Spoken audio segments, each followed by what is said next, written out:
let's get right back into the hot topics. Were you guys fans of the Scooby-Doo cartoon? Y'all watched Scooby-Doo back in the day? Yes.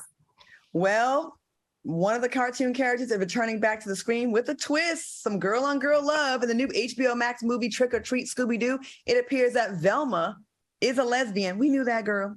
This will be the first time that Velma's sexuality will be addressed in the history of the cartoon's franchise. But people took to social media to express their concerns, and surprisingly, many think it's unnecessary. Gary, you haven't been here for a minute. What do you think about Velma coming out the closet and she's a lesbian? Did you see this coming?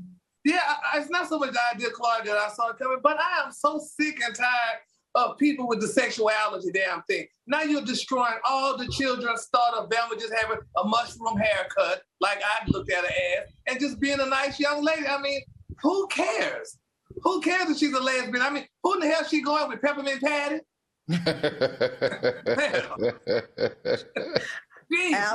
Al, what do you think? What do you think about that? I think it's brilliant. I think it's awesome.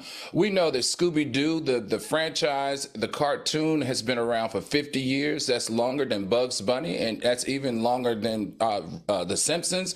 And we know that those types of shows have a large influence on the young viewers. It just does. It teaches them a lot. And Velma was always the genius of the group. She was highly intelligent. And the fact for her to come out as a lesbian kind of creates a different narrative for lesbians on platforms like that. I'm here for it. I love it. You know, Scooby-Doo. Sorry. No, I was saying, Al, when you became the damn flag holder for gays? I mean, it's just too. I mean, Al, everything don't have to be talked about, honey. We need to leave something to the imagination. Let us think that, honey. You know, Velma was out in our era, honey. She was out in the era that's today. So those damn kids, they don't know. She should have helped us out there if that's the case. Well, remember also, Gary, that this is for adults, right? This is an adult version of Scooby-Doo. So this is for adults to watch. Yes.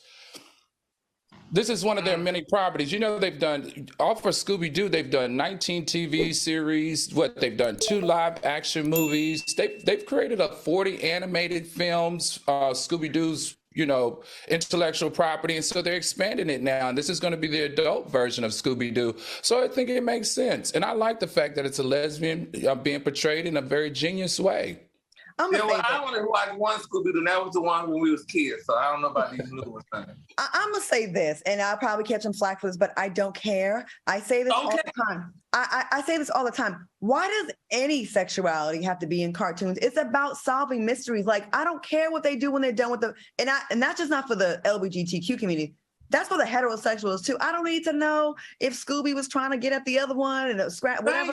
Like, all of it is a taking away from the story. Like now I feel like they're taking advantage of the trend.